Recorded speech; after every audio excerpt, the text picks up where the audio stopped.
I'd still love for you to join us as we go through this.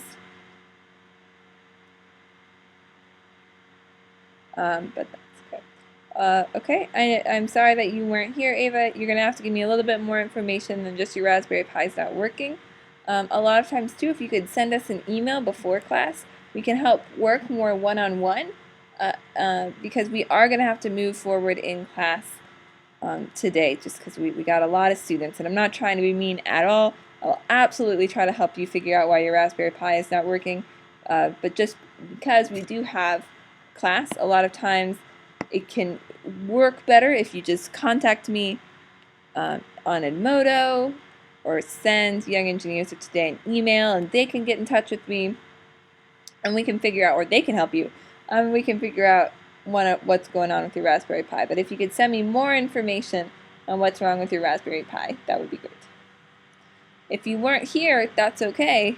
I do post the links to Edmodo, on Edmodo, to the webinar, so it's just kind of up to you to get caught up.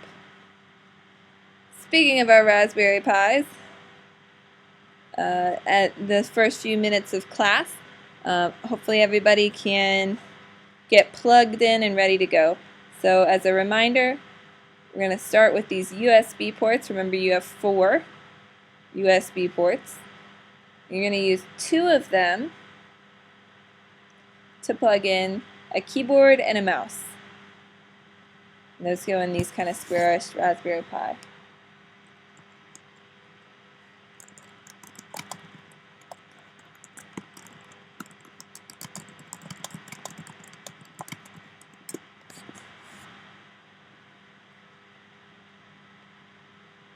The next step is to plug in headphones. That is optional for today. I hope that you actually leave the headphones for later on, as I hope that you guys are listening up to this webinar. So I don't think you'll need the headphones today. So then that next step that we're going to do would be the monitor. You're going to plug in your HDMI monitor to the Pi. You want to make sure your monitor has power and that it is powered on. So mouse and keyboard, monitor. So your monitor is powered on.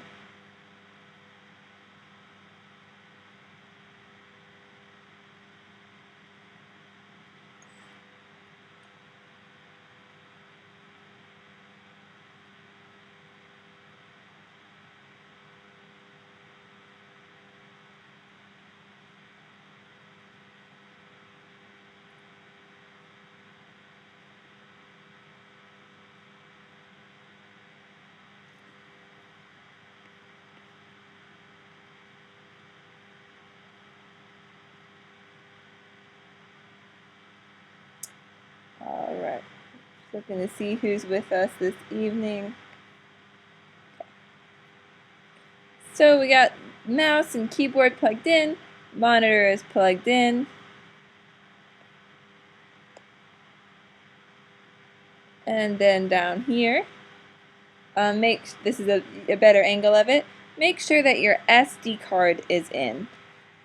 So you do want to make sure that if you do your monitor and then your mouse and keyboard, that's not a big issue. But you always want to add power last. This power step should be the last step always. Always. So mouse and keyboard, that's how I like to do it. Start with those, then monitor, then your SD card. Make sure that those bronzish looking bars are facing upwards. And once you have all of your connections set and your monitor is on, then you can add power into the system. Okay, Rachel, that works great. You guys taking turns, that's very, that's wonderful.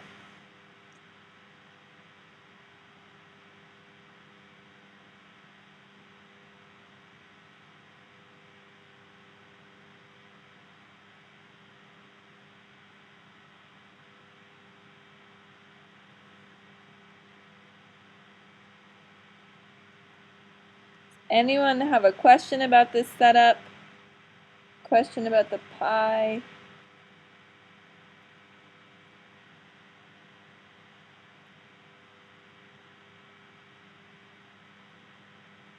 Again, Ava, if you could give me more information. I tried to message you.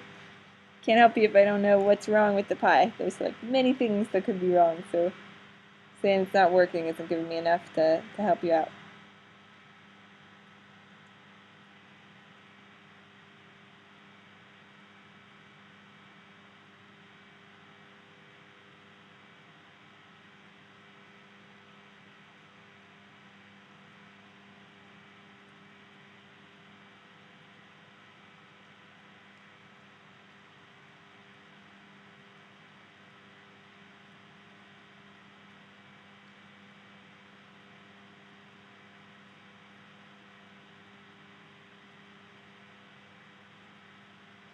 Alright, please raise your hand if you need a little bit more time setting up your Pi, or if you have a question about setting up your Pi. Again, raise your hand if you need any more time. Wonderful. Alright, so your Pi should automatically open to this desktop.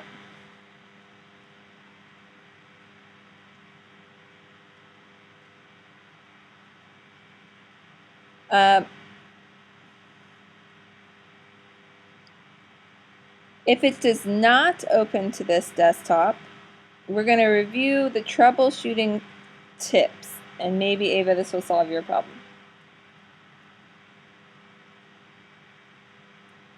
So if you have everything connected that we just spoke of, but you do not see a desktop, you just see a blank screen, we're going to look at the troubleshooting tips. So troubleshooting is that systematic process of diagnosing and solving problems, mostly to do with technology or electronics.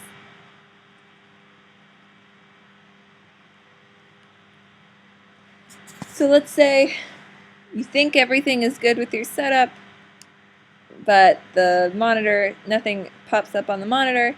Well, check and make sure. Oh, and there are no lights, no LED lights come on the board. That means electricity is not getting to the board. So check the power cords. If a red light comes on, but that's the only light that comes on, what that means is that electricity is getting to the Raspberry Pi, but it's not registering an SD card. So check and make sure the SD card is present. And lastly, if your monitor is not on, or I should say this, I apologize. If your monitor is on, but there is no desktop image being shown, nothing comes up on the monitor, and both red and green lights are present, check and make sure that the monitor and TV cable are both on and plugged in correctly. And remember that you can't turn your Raspberry Pi on and then, after a little bit of time, just turn your monitor on. The monitor has to be already running when you put power to the Pi.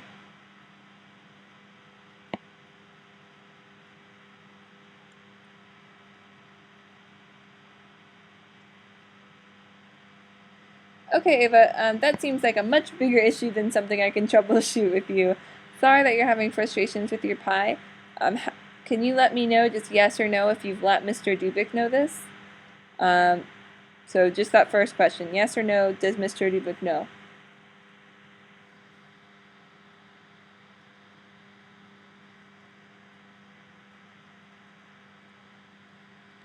Alright. So we looked a little bit at LX Terminal last time. We looked at changing some configurations. And we're going to do that again today, but first we're going to take a look at these menu bars at the bottom of the screen. Okay, Ava, you send him an email. I'm writing your name down, and I'll send him an email too. And for right now, good grammar. For right now, you can just follow along, and you'll have the videos as well to take a look at. So, Ava Skinner.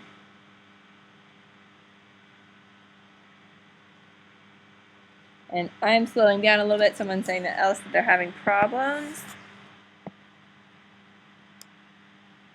Oh, you didn't raise your hand in time because you were trying to fix stuff. Okay, Hannah, I'm sorry that you're having trouble with the cord. we're going to be going through some menus, so hopefully at least one sister can kind of be following and seeing, just showing you what these different menus are for. If not, you can definitely check out the recording while you get that HDMI cable figured out. Okay, so we're not going to go through the desktop again. If you missed last Wednesday, we did go through what each of these icons kind of does. And we took a look at terminal. We typed the command sudo raspi config, and it brought us to this configuration menu. And I showed you an example of something you could change. I showed you allowing you to switch from an American keyboard to a British keyboard, or vice versa. Really, you wanted it to be set to an American keyboard. So we're not going to go through that again today. We will take another look at the LX terminal today. But after we look at these two bottom menus, really briefly, I see this. You really do not want to change anything in the overclock or the advanced options. And honestly, right now, as we're using these Raspberry Pis in class, you do not want to change anything that you do not fully understand unless a teacher or adult is helping you. And I don't want to try to dampen any sort of curiosity. That's wonderful, and that's what the Pi is all about. But just to make sure that your Pi is functional for the really cool experiments that we're doing in this semester, please, please, please leave those settings alone. Don't try to change your username. Please don't change your password. Just bear with us. We're going to do a lot of cool things with these Pis. But we got to be able to troubleshoot many different Pis from different areas if we run into issues, and we don't want to have to worry about passwords, etc. Okay, so I know that was a little bit of a whirlwind in our first 15 minutes, but right now you should have the desktop open, and that's actually the lightweight 12 desktop environment called the LXDE.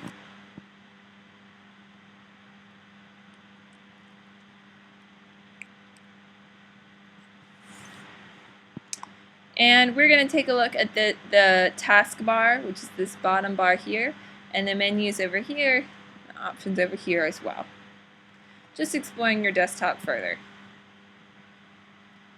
So if you've used Windows before, this button on the furthest to the left is kind of like clicking the Start button or the Flag button on a later Windows operating system. It allows you to see, it's the Start Programs icon, and it allows you to see kind of access any of your applications and easily change preferences. So we used Terminal last class to change some preferences. It's really important to understand, though, you don't have to use Terminal to change preferences. We're doing that because we're taking a look kind of we want maybe open your eyes to things that you haven't seen before with computers. Right, we're going to talk about this a little bit more later this class about how, that's all you used to be able to see, kind of. You would want to know what programs are running on your computer. All you would see was those lines of code, those lines of commands and the responses they gave you. That was your computer. You didn't have the desktop. So we're kind of trying to experiment with that, practice with that, and we'll be using that throughout the semester. But you still are able to use your Raspberry Pi just like your regular computer, your laptop, where you change the preferences through an icon, through a beautiful visual icon on your desktop, or that's available through your desktop. So that was a little bit of rambling there, but you see that preferences is available through the Start Programs icon. That way, maybe you're having trouble with your monitor and you want to change your monitor settings. You don't have to, be really worried trying to figure out the terminal command. You can still kind of point and click and get to the preferences section this way. But we will be using terminal a lot in this class. Okay.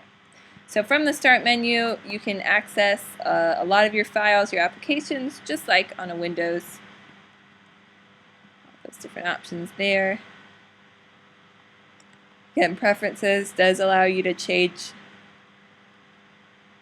monitor settings, the look and feel, kind of what the buttons look like, etc., your keyboard and mouse. Run is just an option that allows you to run a single command instead of opening terminal. We won't really do that too much because we'll just open terminal. And log out. Look, this is our beautiful lightweight 12 desktop environment, right? LXDE, that's what that stands for.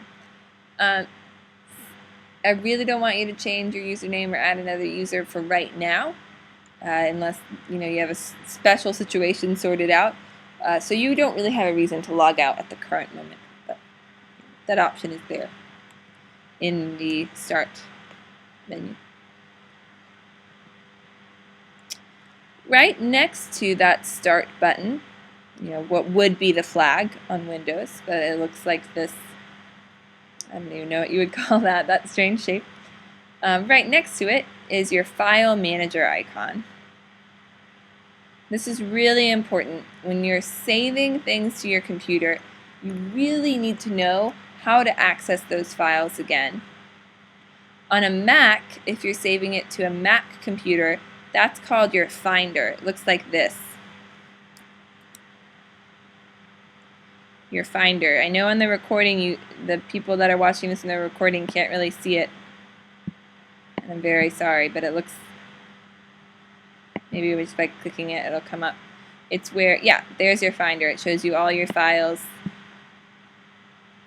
And it looks like the little face. You'd be surprised how many of my high school students don't know where their files are being saved to. So, and then on a Windows or a Linux machine, which is what your Raspberry Pi is, it's going to be through the File Manager icon in that bottom taskbar. So when you click that, you'll see all of the files that are being saved in these beautiful file folders. It makes it a really simple, easy way to navigate through and find your files.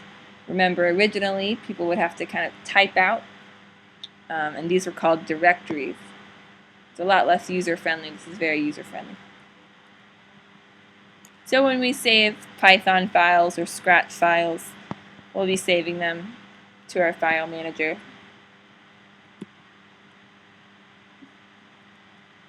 The web browser icon allows you to access the web, but so does Midori, the desktop icon on your desktop. So I'm scrolling back, trying to find it. There you go. So does Midori right here. So that little globe or Midori would allow you to do that either way. We're just exploring kind of what each of these buttons is for. So you Start, File Manager, Web Browser. This next one is takes all of the open windows that are on your desktop and changes them to kind of icons at the bottom. So changes them from this open. Then you can click that small button that looks like this, and they become minimized down here.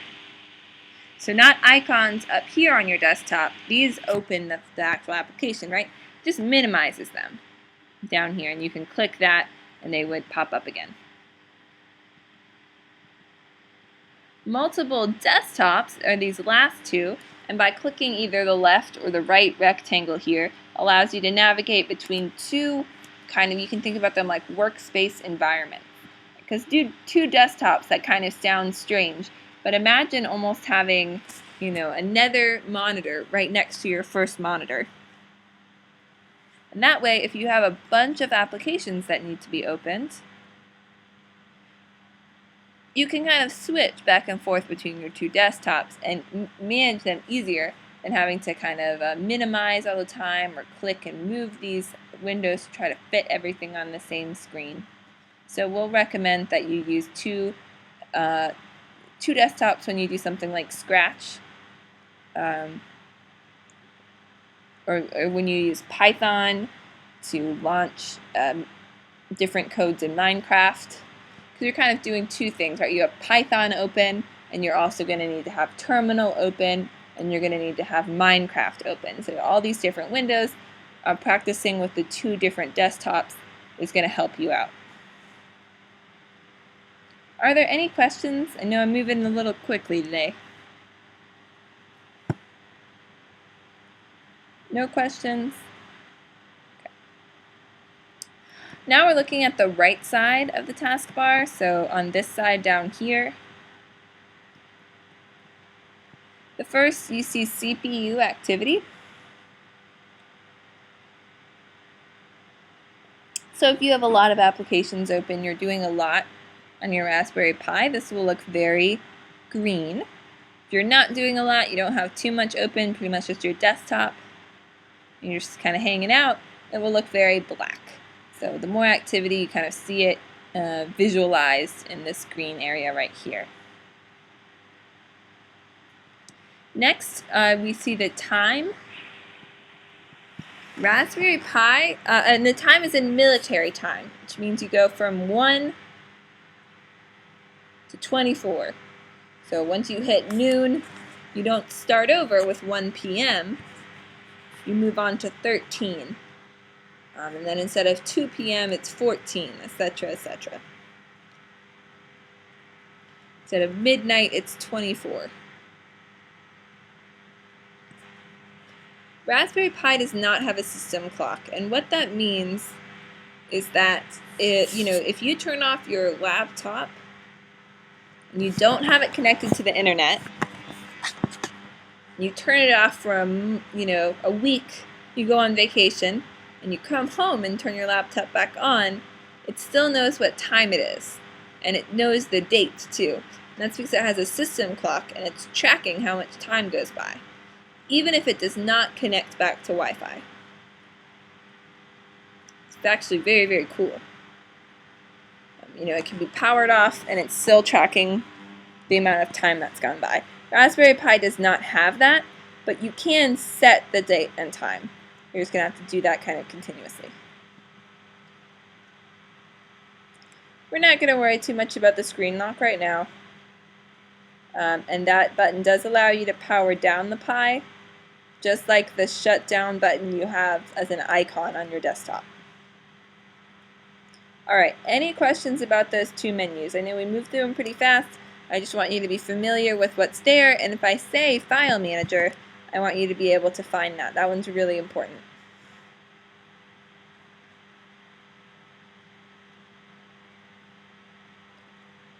Wonderful.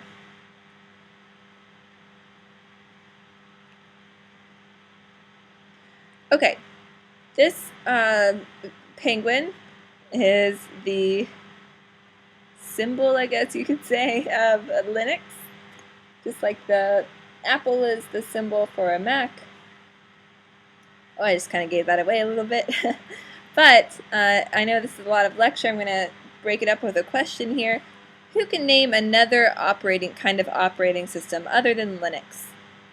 Can name another kind of operating system. You can raise your hand to answer, or you can type in. Any other different kind of operating system. Any name of an operating system. So okay, Brooke. Hey, Brooke.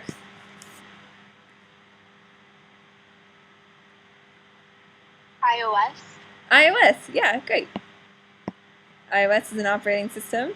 Actually, the OS stands for operating system. Anyone else? Windows, yes, specifically, yeah, like a Windows 8. iOS, as they continue on up. Anyone else?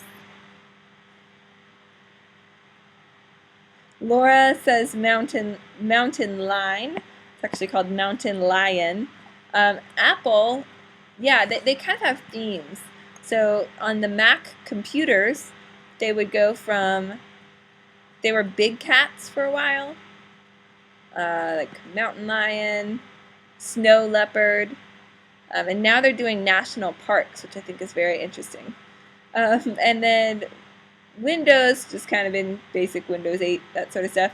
But the Android, their operating systems for their tablets and phones, and mobile devices, I should say, are all based off of desserts, like ice cream sundae. So I think that's funny. Oh, Allie, that is very sweet. We have someone communicating through Skype. Couldn't make it to the webinar tonight, but they're still there through another student, so that's wonderful. Brooke, I'm going to put your hand down. Great. Hopefully that shook off some cobwebs as we're thinking about that. I just want to remind you what an operating system is versus maybe what a desktop is. Two different things. So your username, so when you open Terminal, I do want everybody to open Terminal. And let me go back. Okay, here it'll say LX Terminal. Yours might be up at the top here. There we go. Looks like a little computer screen. Double click it, LX Terminal.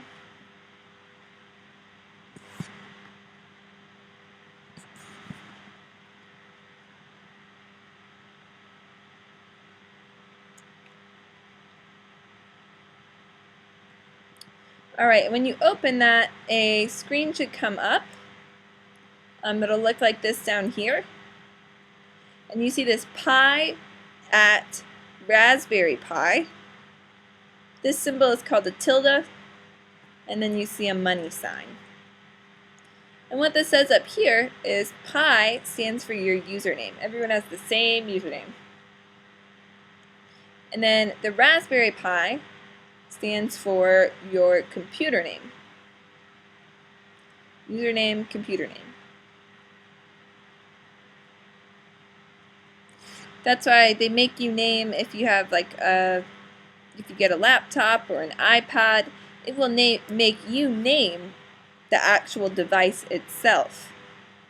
And then in addition, if you have multiple people using that device, each one will get its own username.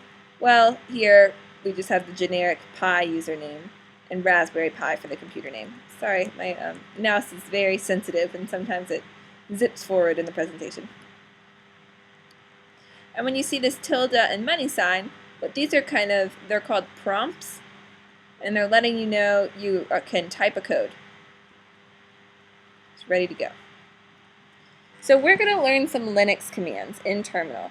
And I want you, as you're doing this, to think back to that Kids React To video when they were typing commands, right? That's how the computer works.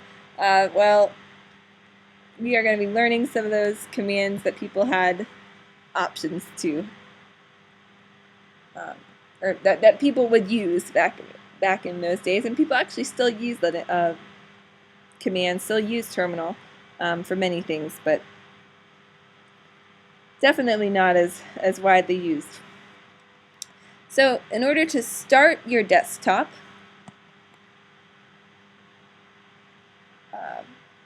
and this would be the case if, I'm going to go back a few slides, so don't get whiplash here.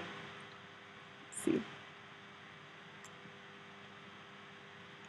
If you remember from when we did Raspi config and we were changing some of the, changing some of the preferences. Well, enable boot to desktop, what that means is when you turn on the computer, do you automatically want the computer to log in and have the computer start at the desktop screen? Or do you want the computer to start with a text console, really similar to what you see here with Terminal? And when you get a Raspberry Pi that's brand new, it will actually start with the text console. It will look very similar to this. You'll actually see strings of code kind of being run, and then it will just blink and it will wait for you to type in your username and your password. And then you'll actually have to type a command to boot your desktop. We change it, Young Engineers of Today likes it to just automatically open up to the graphical desktop, and then we'll kind of show you if you want to feel like a coder. feel like one of those original computer users, you can have it boot up into the console text. But just so that we can get started a little bit easier, we have it automatically boot the graphical desktop. So now let's go back to what this command is. I'm going to explain that a little more. I think I may have lost some people. So if instead, when you turn on your Raspberry Pi, when you add power to your Raspberry Pi, you get kind of this text console that asks for your username and password, then it would just blink, just like those early computer that we saw on the Kids React to video. And you would actually have to type in the command start X, enter, to start the desktop, to boot the desktop. Now, that Kids React to computer, the computer from that Kids React to video, did not have a desktop, so I don't want to get you confused there. But you can run your computer without the desktop. I kind of wanted to emphasize that. Your computer is not the same thing as the desktop. Okay. Let's try a command that you guys can actually can run. So we're going to set the date and time, kind of temporarily, but it will track it when the Raspberry Pi is on. So we're going to type sudo space date space, and then everybody pay attention for a moment here. We're going to type 01 for January. Now, of course, this is just what's written here. You could actually type today's real date, and maybe I'll do that in a text box below. This is just when this one was written. Okay. I'm going to do that. I'm going to type today's real date. Sudo, I'll do it in red so you can kind of see better what I'm doing. And I'll explain a little bit more about what sudo does after. Sudo date 02 for February. Notice there's a space between sudo and date, a space between date and the 02. Sudo nor date are capitalized. Neither one is capitalized. These are all really important things to notice. And it's the 16th, so I'm going to type 16.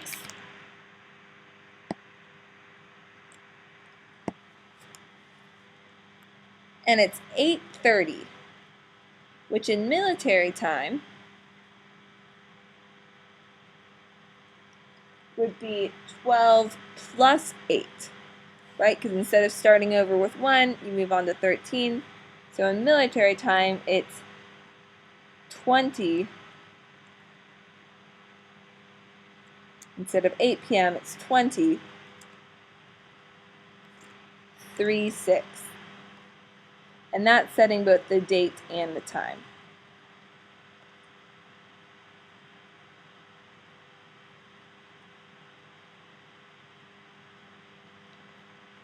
And if we take a look at this further, what this code does, date is giving you access to the date and time in the computer. This is what you're actually setting it to. That's the data that you're setting the date and time to. And sudo is what is allowing you to change the date and time. Any questions on this? What you should be typing it in, something like this. You'll have this prompt, and you just type in that string. Right next to the prompt, it should be gray. Type sudo space date space, and then the month, the day, the hour, the minutes. 2 digits each. So even though it's February, it's 02, not just 2.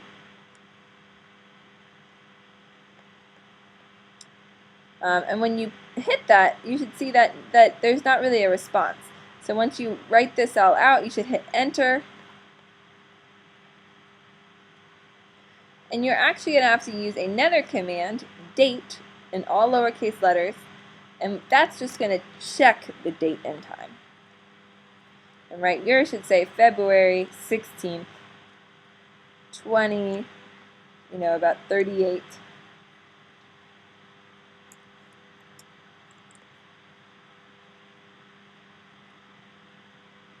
All right, do we have any questions right now?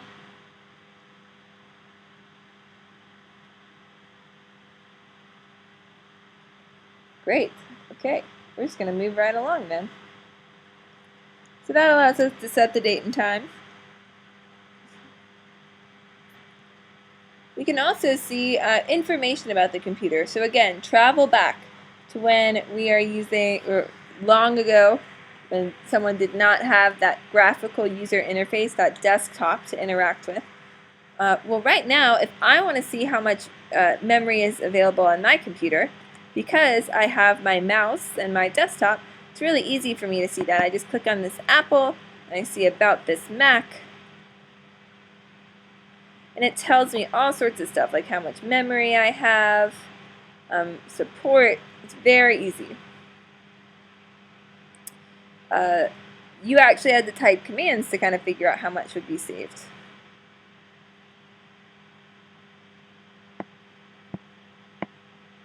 Oh, someone is commenting that their Raspberry Pi says that it's 2014. I'm actually not sure how to set the year. That came up in last class as well, but I will look into how you set the year on your Raspberry Pi. So when you type FREE, free, and hit enter, it'll show you how much memory that you have total, how much of it's used, and how much of it you still can save.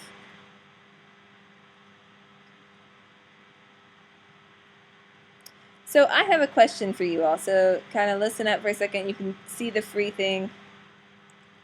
I have a question for you. If you were to buy a brand new phone, let's say you're buying a brand new Android, and you want to load music onto it. So you go into your user preferences, and you see how much space you have to add music. And you look, and it's brand new. You just got it. And you look, and you see that already a lot of space is being taken up, but you haven't added any songs onto it. Why is that? Who can explain that? Like, if this computer was brand new and I went to system preferences, already a lot of my memory would be used, even though I haven't saved anything onto here. It's not, since this computer is not brand new, but let's see, someone has their hands up, so I'm going to call them. Oh, it's Laura. Hello, Laura. Hello. The reason why there is a whole lot more things taken up is because it has to make room for system, the stuff for like the system preferences and all the other files that it comes with. Yeah, absolutely. Great. Thank you, Laura. Yeah, it needs to, before you bought it, someone already saved the operating system onto there. Yeah, the system preferences, any of the applications that it comes with, all of that is taking up room. Great, Laura. Also, sometimes, if you have ever tried to update your phone, sometimes it says that you don't have enough room on your phone for the update. And why that is you actually have to download the update from the internet, and that takes up a lot of space. And then you run, because it downloads an installer onto your phone. And that takes up a lot of space, but you don't have to keep it on your phone forever. As soon as the update is done, you can get rid of that installer. So it looks like it's going to take up all this room on your phone. Looks like you have to go through and delete all your photos. By the time you actually update, it barely took up any room on your phone. So it can be frustrating, but ask yourself questions like that. Kind of as you go along. Don't want to take any of this, that kind of information for granted, right? With your engineers of today, you're questioning that digital world around you. Great, Laura. And I had some other people type in the correct answers. Great. Maybe that was something that was very evident. That was something I actually had to think about for a little bit. So you can check on how much disk space is available, and that has to do with the way that the computer is kind of divided. We're not really going to go into this, but that would be another command. It's just df. A snapshot of what is running is ps.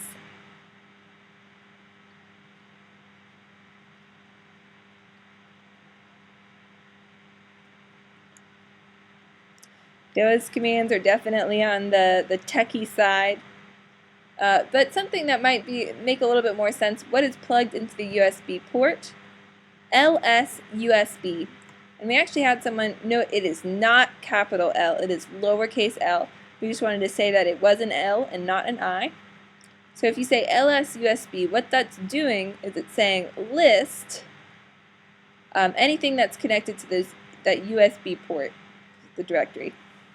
And notice how much information it is able to read about. It's able to see what kind of keyboard, what kind of mouse. But we're going to be using the ls command, which lists the files in a directory. We're going to be using that a lot.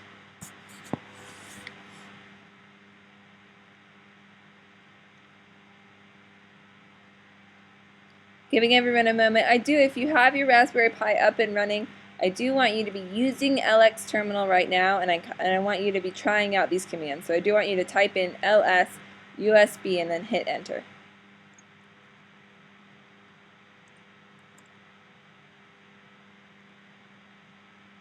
Maybe to tempt you a little bit to learn to use this. This is how we will be. I've had many people ask, how do I launch Minecraft on my Raspberry Pi? We will get to that. We're not going to get to that yet, but we're going to do it using terminal. So, there is a way to do it by finding the icon and clicking it in your file manager, but we will be using terminal, so that's hopefully a little bit of incentive to make sure that you understand how to use terminal. And for right now, don't feel like the need to memorize any of this. I just want you to get used to starting to type commands and see the kind of information. So by typing this command, the computer can go and get the information for you and print it out on the screen. That's kind of what we're seeing. But there are many ways to use commands, and we're going to see that. Sometimes you type a command and it will launch a file for you or launch an application for you. So it says learn more about a command, so you can either learn more about a command or learn more commands by typing the command MAN space LS. So that's going to list, right, LS, the manual commands, or from the manual.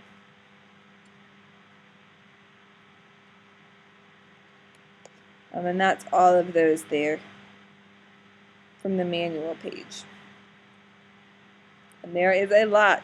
And notice that capitals do matter. So this actually, what this is doing is it's taking the, and I think I may have misspoke on this in the last webinar, it's taking the ls command. So it's not actually listing the manual. It's taking the ls command that we're going to need to know, and it's opening it in the manual page so that you can learn more about it.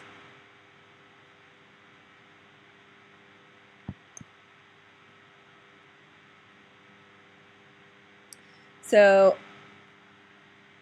it tells you the name, and you can actually, with commands, and we'll see this, you can give more information, just like how you can use just ls, and we will do that, but you can also use ls followed by USB, and that kind of runs you through every way that you can add additions to ls, all the sorts of things you can do with ls. All right, any questions on terminal or any of this material?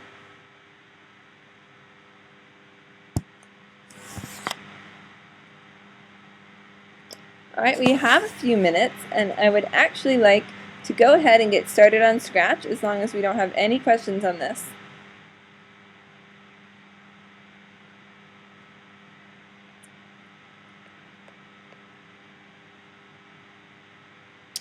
Alright, so the reason that we are going to be using Scratch in the next couple of lessons,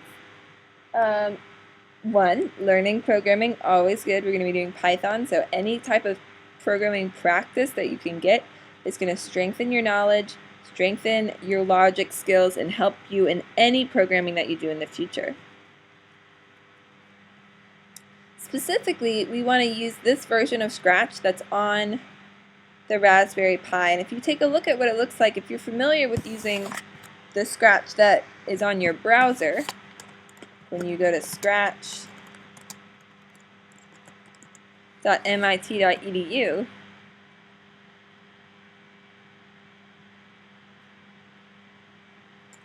this is called Scratch 2.0. And I bet this is what people are more familiar with. We'll be using Scratch, I think it's like 1.7, I believe is this version. So it's a little bit different. So if you've done Scratch before, it's important to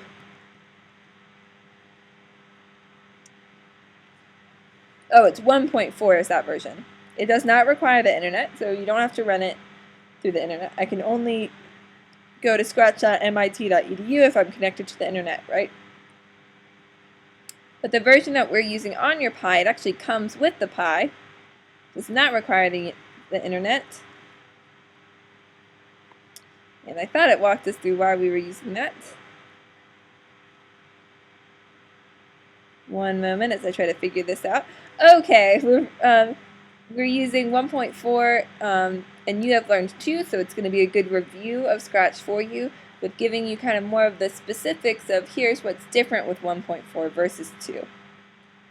There are students that have not used Scratch ever. Alright, and so we're going to start at the very beginning. In order to use Scratch to do like really, really cool things like turn on LEDs, to operate motors, we are using, you got to be able to use Scratch 1.4. I mean, that's really why we're doing Scratch. I mean, it's always good to do programming. We're going to be doing Python as well, but we want to be able to play games. Like, let's say we're playing the game Pong, and every time the ball touches the paddle, a little LED light turns on. And that's what you see here, physical computing. Physical computing is like embedded computing, if you've ever heard that term. It's being able to write a code on the computer and kind of load that code onto something like your Raspberry Pi or like an Arduino, if you've ever seen an Arduino. And then that code on a little microcontroller or computer is going to be able to power physical components like LEDs or motors. So this will be cool. So if you've ever done if you have never done Scratch before, don't worry, because we're starting from the beginning. If you have done Scratch before, know that you've got to be familiar with the 1.4 version. And that we will be doing kind of cool new things with it.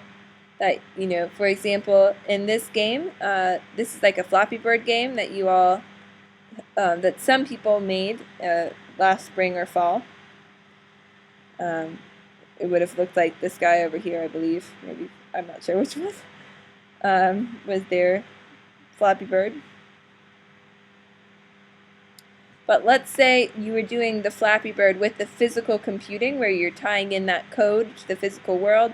Anytime your dragon hit one of the pipes, or anytime the bird hit one of the pipes, a little LED light would come on, or a buzzer noise would be made in the outside world, not through the game. So an LED light actually on your desk. It's very cool. Laura, you can get Scratch on any kind of computer, but this Scratch 1.4 comes on the Raspberry Pi. And if you see this, this is the Raspberry Pi Model B. It's a little bit different from the Raspberry Pi that you all have. But yours still has this general, or the GPIO, which are the general input-output pins. And you'll be using those pins and hooking them up to LEDs and using Scratch to operate those LEDs. So, you know, it's okay if you get Scratch, and you can actually download 1.4 somewhere on this website. Let's go down here.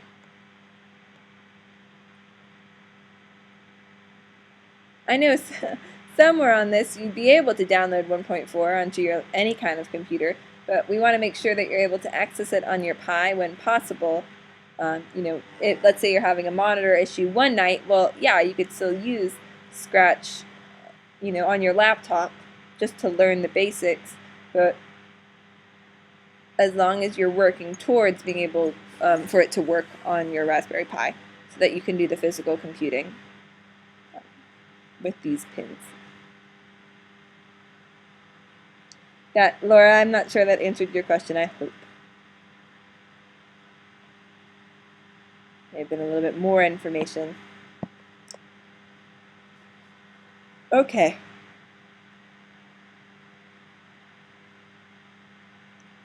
Let's go ahead. We only got about 5 minutes here tonight. So I don't want to get started on the first program. Scratch is very cool. Let's just get out of a show of hands. How many of you have used Scratch before? Okay. Oh, just a couple. Okay. Hands are coming up.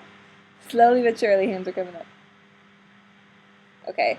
It's a little bit less than half. So first of all, if you are sitting there and you've never used Scratch before, do not stress, because about half your classmates have not either.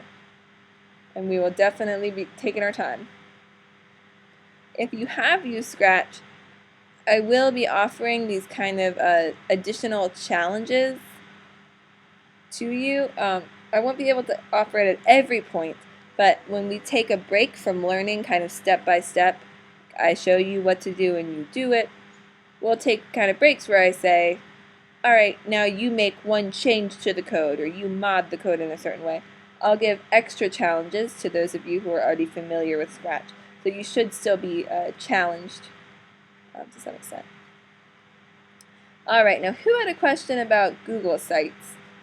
Did anyone have a question on Google Sites? May have been in another class, or the earlier class. Does anyone have any question, need help with their Raspberry Pi? Brewers, did you figure out your HDMI cable?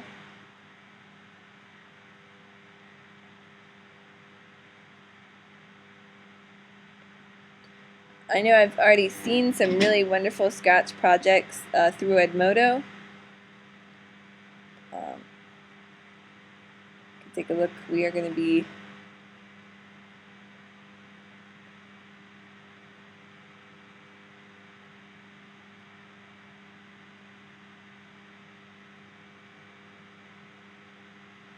goodness. And it is a little different, and you can see it from these pictures. I wanted to show you a screenshot of the game we'll be making Wednesday. It's a lot of the intro to start with, but eventually we will be making the Pong game on Wednesday, hopefully. We'll be getting to that part. But for those of you who have been using the browser-based Scratch, it's a little bit different. Definitely. Looks overall similar, but it might be a little difficult to find some of the tools that you're familiar with. The costume editor is a lot simpler.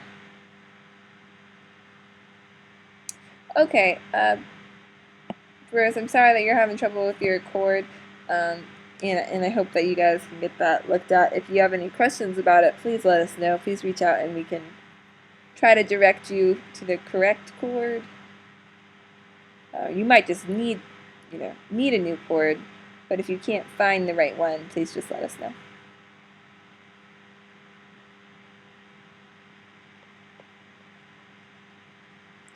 So we'll be making this Pong game hopefully by Wednesday.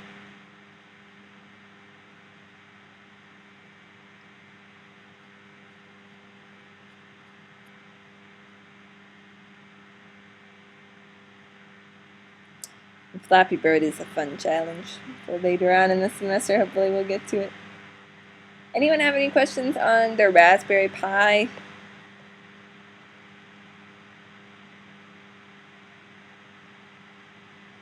That's pseudo. No? Alright, everybody. Well, in that case, I am going to call it an evening. I will see you all Wednesday. Don't hesitate to contact with any questions or concerns. Had a lovely evening with you all, and I look forward to working with you guys in Scratch on Wednesday. You will need your Raspberry Pi, so go ahead and just have them set up for when we get there. If you need help setting them up, I can go over it again in the beginning, but the faster we can get going, the more more into Pong we can get. So, have a wonderful evening, and I will see you all Wednesday.